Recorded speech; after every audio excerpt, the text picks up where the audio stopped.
And good afternoon, everybody. Uneducated Economist here. So I was asked, how is it that one gets the best deal at a lumberyard? And for those of you who don't know, I work at a lumberyard. I do retail sales for a living. Now, to get the best deal on lumber at a lumberyard, this is a really good question. I've had videos on that I've done on the past on this, and really what you have to understand is that lumberyards really don't make a whole lot of money off the lumber. Right? I know that's kind of funny to hear because when you think about the name itself, lumberyard, you think, okay, this is what they're trying to sell. And it is what they're trying to sell, but really what they're trying to sell is all the hardware that goes with it. So now most lumberyards are going to try and sell you nails, screws, glue, all the stuff that goes into building a house, all the components, all the hardware, all the doors, window, paint, all that stuff, right? So now this is something to keep in mind when you're going to look for your bids or your purchase or the best deal on lumber, is that lumberyards really can't discount the lumber and still keep their profit margins on it. By the time they handle this stuff and move it around and get it delivered to you, it's costing them money, right? So trying to get the bulk discount at the lumber level is going to be harder than moving into some of the other components that go into building a house. So now this is something to think about when you go and get a bid for a house, and or really when it's to the customer who is looking for, like, say something that's smaller than a house, the deck, right? The deck package, the fence package, these type of things, because it's harder because most contractors have already built a rapport with their lumber supplier, right? So they already know how this game has worked. So this is really more for the retail customer who is looking to get a better deal on those smaller projects, like your home weekend warrior kind of stuff.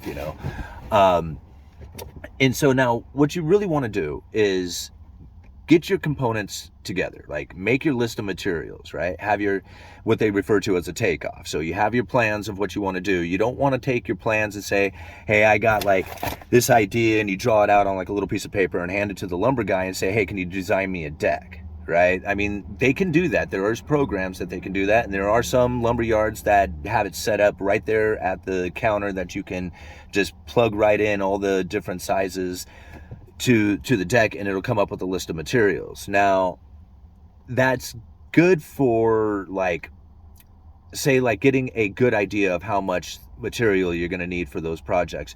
But depending on your personal, needs for the project, the region that you happen to be in, the type of material you're using, there is all kinds of different factors that can go into what it is that you're going to need for your project. And so that's where really understanding what it is that you have, knowing what you need ahead of time before you get to the lumberyard, is really going to save you a lot of time and material.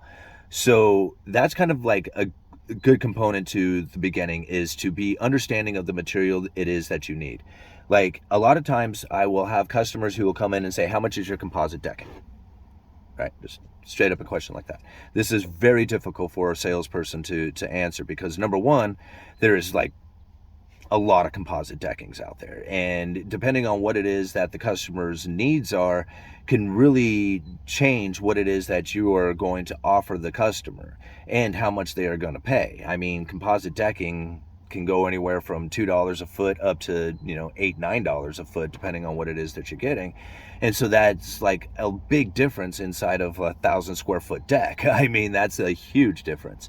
And so when a customer just comes in and just simply asks that question, that makes it very difficult for the salesperson to try and answer in a very quick fashion. So being aware of what it is that you need before you go to the lumberyard is really critical to getting the best deal, right? And having that list of materials, knowing what it is that what it is that list of material is, like, all the components of it, all the hardware pieces, all that stuff. All right.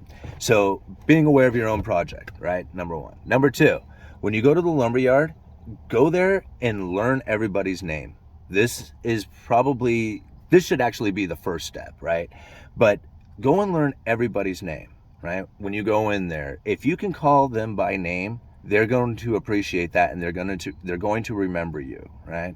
So it's good if you have already built a rapport, but if you haven't, deal with one salesman, and find one that you work with. Maybe go in there and talk with a bunch of the guys saying, hey, I want to do this. Find one that's friendly, that works with, that you connect with, whatever, and work with that person. And then remember their name and ask them, like, I don't know, maybe something personal about them. And that way they kind of remember, it's like, geez, this guy actually cares, right? Because most of the time, the salesman is like just I don't know, like a robot on the other side there, right? And they don't really give them, like, any kind of real, I don't know, give them any kind of real connection to them or anything like that. Give them like any kind of reason to care about their project. I guess that's really what it comes down to. If you give the salesman a reason to care about the project, and you don't have to go, like, I wouldn't go on for a long time and annoy him about it, but it'd be like, if you could say, yeah, I'm putting up this fence to keep my, wife's little dog that she has from going after the neighbor's cat, right? Something simple, just simple like that. That way the salesperson kind of remembers what this thing is all about. I've had people like go on for an hour about their stuff and then send me pictures about all kinds of things. And like, sometimes the pictures are helpful, don't get me wrong, but to overload a salesperson with all kinds of information like that, it actually gets to be annoying. And if you're annoying, then they don't want to work on your project, right? So there's easier fish to fry kind of thing. So that's the two things. Get to know who they are, and then share a little bit about your project so they kind of know what it is that you got going on. And the final thing is to understand that when it comes to getting that discount, that you want to make sure that you're doing it all in one shot, right? Like, if you are saying, hey, I'm building a deck, right? And then you come in and you're buying just the 4x4s today. And then 2 weeks later you come in and then you're buying like the ledgers and, or something like that, the joists. And then you come in, like, this is not helpful, right? Because it's a lot of transactions for the salespeople to deal with. And what they're looking for is one transaction, done, over, right? That's going to be the best deal for the salesperson, for the lumberyard. So that's really where you're going to want to go to, is that you want to get all the pieces in one shot. And then when it does come down to asking for that discount, a lot of times when you got that big project like that and you have it all done up, go after other bids, right? Take your list of materials, you have it, right? You've worked on it, you already had your list of materials, hit a couple of different lumber yards and get quotes from different lumber yards, right? So that you understand where it is that the lumber yards are sitting and how eager they are to make that sale to you. Some of them will offer the discount without you even asking. They'll be like, there you go, man, thanks for coming and hanging out with us, and here's your discount. You'd be like, dang, I didn't even have to do nothing. All I had to do was just bring them the list of materials, be cool, and learn their name, and I got a discount for that. And it literally can be that easy for you. If they didn't offer the discount, go and ask. Just simply ask. It's just like, hey, I got the list of materials. I see the lumber prices look really good. Is there any way that we can discount the hardware a little bit? Right? Something like that. Be friendly about it. Be cool. This is like, it's just asking, and I assure you, if the lumberyard is, if it's busy summertime, like it's hardcore and there's a lot of people standing around and you're over there going, I want a discount, and there's a line of people behind you, guess what? You're probably not going to get it, right? And you want it delivered, and you want, right? Okay, so not that, we don't want to sell you the lumber, right? We just want to make sure that we can still profit as we're doing it. And the more transactions it takes, the deliveries that we have to make, all the pieces that go into this, it pretty soon it starts eating away at the profit, and then it becomes less desirable for the salesman to actually go through with this order. So you want to make sure that it's still beneficial to the lumberyard. You want them to be eager for you. And I assure you, if they're eager for you, like they want to sell lumber, right? And now if you think about it, if you didn't ask for a discount or you didn't ask for anything, and you called up a lumberyard and you're like, hey man, I need 22 by 420s down here, 4 miles from your job site, from your yard, is there any way you can get it to me? And they happen to have the free moment and they not have it to you in 30 minutes. Do you tell me, how much is that worth to you when you have a crew of people there who are earning $40, $55, $60 an hour or more, right? It can be worth a lot of money. So that's really where I'm getting at, is that you have to understand what it is that is going to be something that can be discountable for the lumberyard. And bulk purchases is really where it comes in. The hardware is where, the lumberyard makes the most profit, so it's going to be the easiest spot for them to discount. The service that you get from them is going to be very beneficial to the projects. And if you're working on one that's for money, like you're trying to earn money by doing this project, having a lumberyard that's being able to provide you with quick and ready service, I mean, that's like, money in itself, right? Time is money. So you have to think about these things when I have like customers who are kind of like in the fight mode, like almost like they got the boxing gloves on when they come in. It's already immediately difficult because like you're putting up your defenses already. It's just like, okay, so we know that we're going to have to discount this project, right? So immediately we're going to try and be very cool about where we are on prices, about how much we can move about it, right? We're already putting on the defenses. Both of us are, because you're in fight mode. But if you're in friend mode, like, hey, I'm ready to do this project, man, and I hope you're somewhat excited about doing this project with me. Believe me, the lumberyard wants to sell stuff, right? They want to be just as eager as you are to do the project. And when you think about how quick service comes, that's time is money, right? And so if you have a lumberyard that is selling you a lot of stuff and you're not asking for anything at all, and they're knocking it out for you, like, time is money, right? So maybe you don't even ask for a discount because you know that lumberyard is knocking it out for you. If they're busy and they can't knock it out for you, maybe it is. I'll pick it up. How much hey, will you give me a better price if I come pick up all this stuff? Right? A lot of times they're like, yeah, we don't have to mess with it. It just comes in and you just come pick it all up. Yeah, you bet.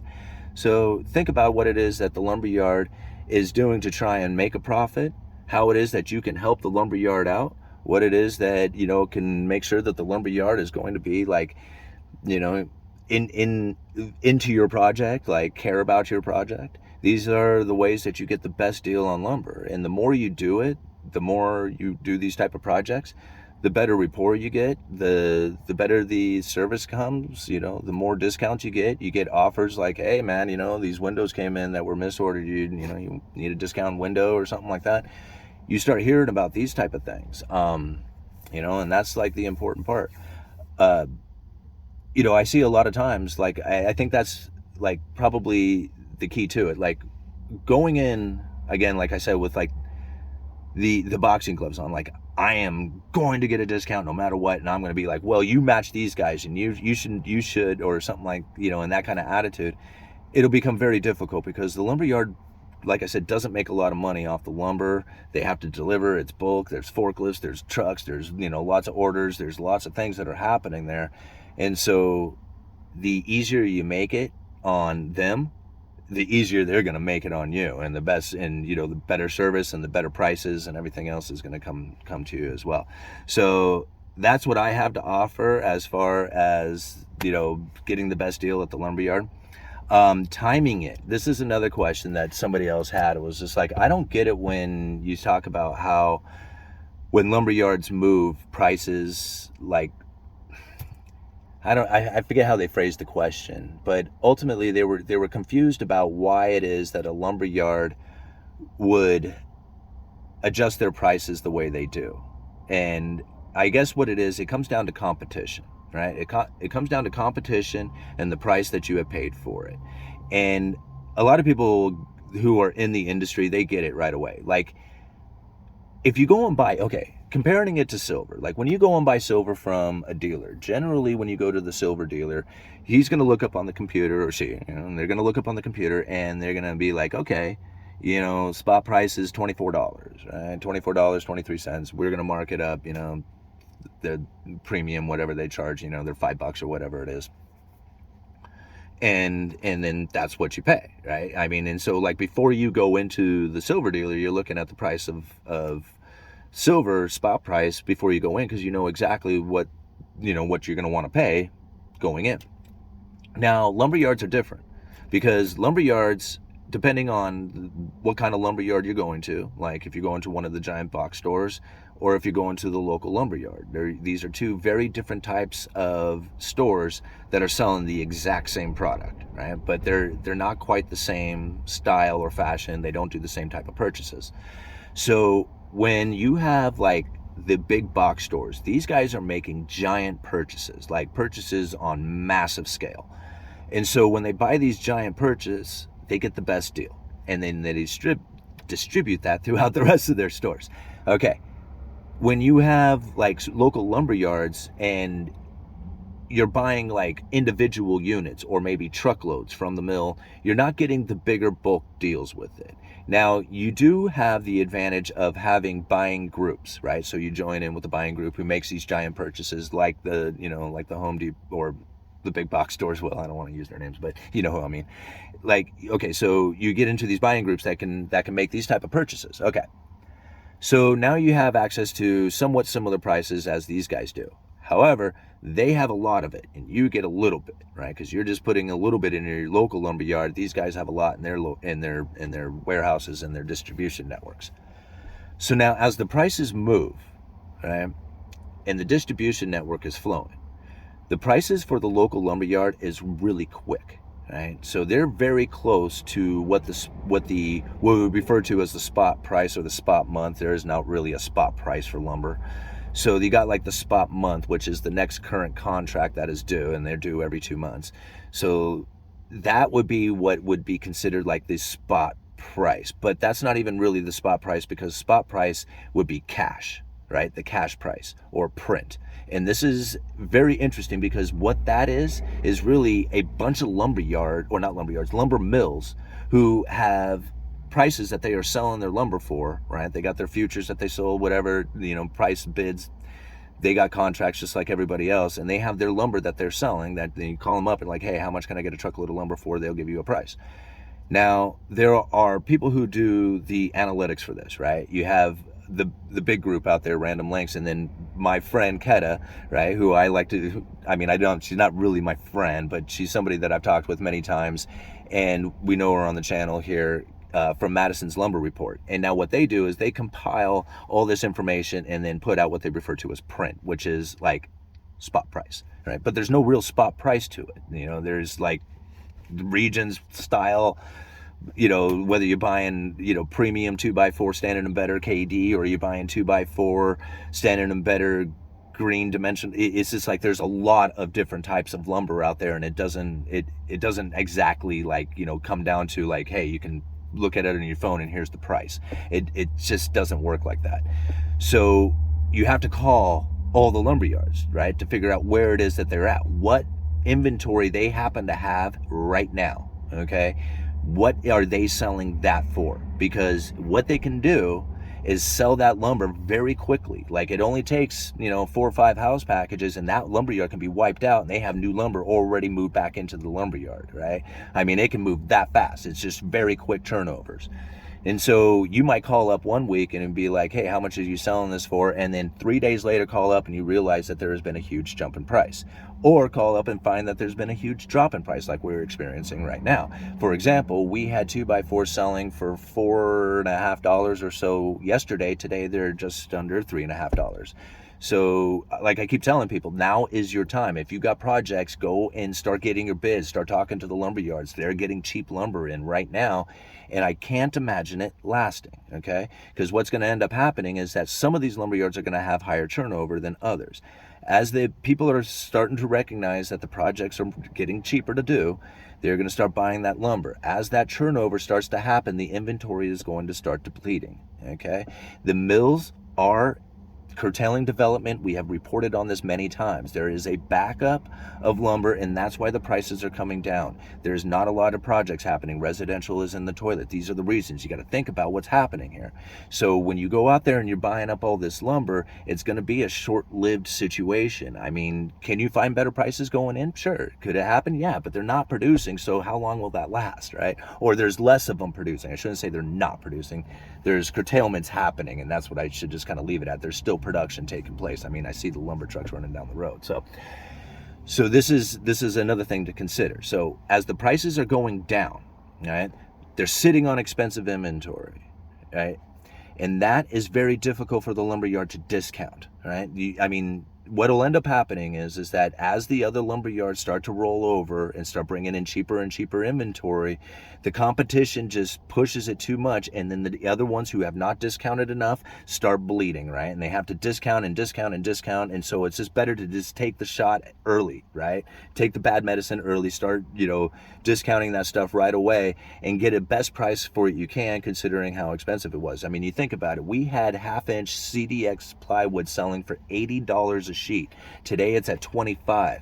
I mean, can you imagine how hard it was if you were sitting on a lot of inventory trying to get the best, trying to move this stuff out as the prices kept dropping and falling? I mean, this was hard. This was very difficult on lumberyards. Moving the other way, you're in competition, so you're going to get the best price you can for it. And guess what? All lumberyards who have cheap lumber in their yard price it just below the competition. It's perfect every single time until they run out of that lumber, and now they're in competition with the other guys and they jump up above it, and then you just keep fighting this game. So it doesn't last very long. Like, there are like all these lumberyards sitting on cheap lumber just making a killing off of it. Yeah, off of a little bit of it. It's not like they're doing that all the time. The next time they roll over that inventory, it's back into high priced inventory. So it's not like lumberyards get to just kill it during, when the prices are rolling up. They do have an easier time of it, and yeah, there's finally like lumber money to be made in lumber that's significant, but it's not significant in the way that, that you might think, right? On the way down, it's painful, right? On the way up, hey, that's pretty cool, right? It's a good time on lumber for the, as considering that it's so difficult and hard to move around, you finally get to make some money off of it. Understanding the lumberyard, right? All right, I hope that helps you guys out. Uneducated Economist, you let me know.